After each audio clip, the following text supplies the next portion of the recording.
नमस्कार। आज बात करते हैं हरियाणा की। एक ऐसा राज्य जो साइज में तो छोटा है, पर जब बात इंडस्ट्री की आती है तो ये एक असली पावर हाउस है। इसकी इकोनॉमिक स्टोरी सच में काफी हैरान करने वाली है। और पता है सबसे मजेदार बात क्या है? ये पूरा का पूरा विश्लेषण, ये सारी जानकारी सिर्फ इस एक पन्ने से ली गई है। जी हां, सिर्फ एक पेज। यकीन करना थोड़ा मुश्किल है ना? पर हरियाणा की पूरी इंडस्ट्रियल कहानी इसी में समाई हुई है। तो चलिए इस एक पन्ने को परत दर परत खोलते हैं और देखते हैं कि इसमें क्या छिपा है।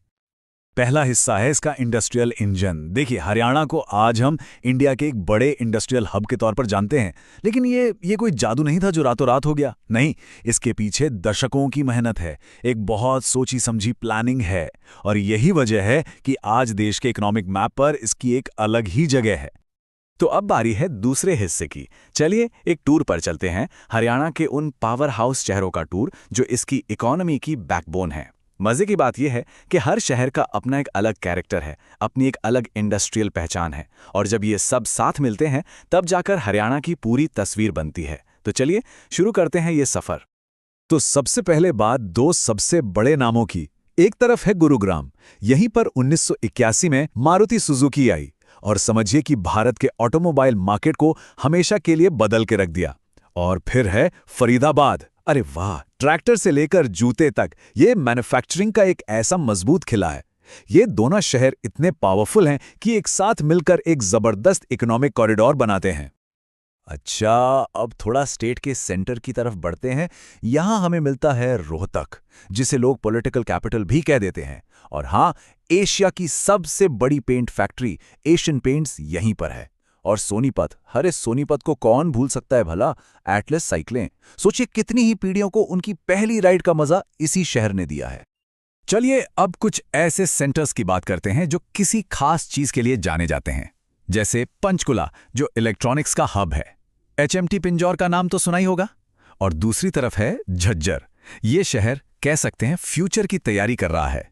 यहां एक स्पेशल इकोनॉमिक जोन मतलब एसईजेड डेवलप हो रहा है। तो आने वाले टाइम में ये एक बहुत बड़ा इंडस्ट्रियल सेंटर बन सकता है। तो अब आता है हमारा तीसरा हिस्सा, राज्य के कुछ अनोखे केंद्र। देखिए, अभी तक हमने बड़ी बड़ी इंडस्ट्रीज और मॉडर्न फैक्ट्रियों की बात की, पर हरियाणा की कहानी सिर्फ यहीं खत्म नहीं होती। नहीं, इसकी कहानी में परंपरा भी है, कला भी है। तो अब हम उन शहरों की बात करेंगे जो अपनी पारंपरिक कलाओं के लिए फेमस हैं। यही चीजें हरियाणा की इंडस्ट्रियल डाइवर्सिटी को और भी रिच बनाती हैं।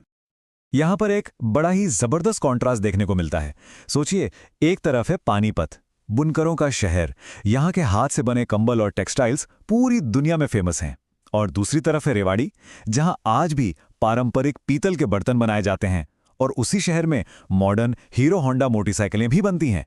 मतलब ट्रेडिशन और मॉडर्निटी का ऐसा कमाल का कॉम्बिनेशन एक ही स्टेट में, वाकई गजब है।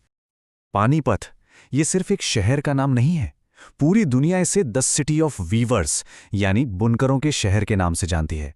और ये सिर्फ एक टाइटल नहीं है, ये सदियों पुरानी एक विरासत है, एक लेगेसी जो आज भी हरियाणा की इकोनॉमी का एक बहुत मजबूत पिलर है। और जैसा मैंने कहा, हरियाणा की इंडस्ट्री सिर्फ मशीनों पर नहीं चलती, यहाँ की जड़ें कृषि से भी जुड़ी हैं। इसका सबसे बढ़िया उदाहरण है यहाँ की सहकारी चीनी मिलें। जरा देखिए, कहानी शुरू होती है 1956 में रोहतक से और 2008-9 में असंत तक पहुंचती है। कितनी लंबी और कह सकते हैं मीठी विरासत है ये। तो अब आते हैं चौथे हिस्से पर, मास्टर प्लान। यहां एक सवाल दिमाग में आता है, ये सब हुआ कैसे?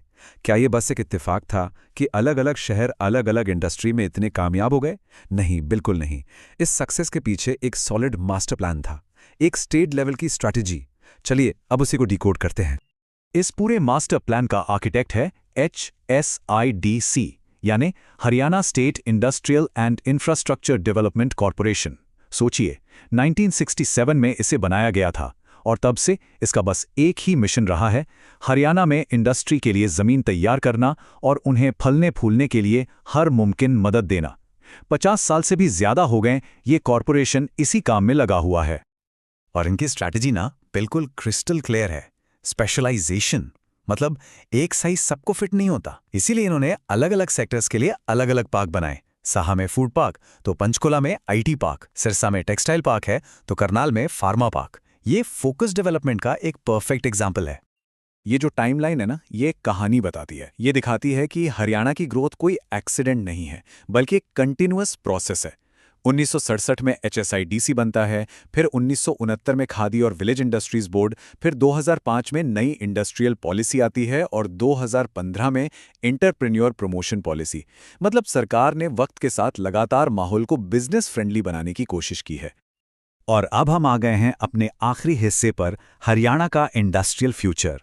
तो हमने इसका शानदार पास देखा, इसका प्रभावशाली प्रेजेंट भी देखा, लेकिन अब सबसे बड़ा सवाल, व्हाट्स नेक्स्ट? आगे क्या?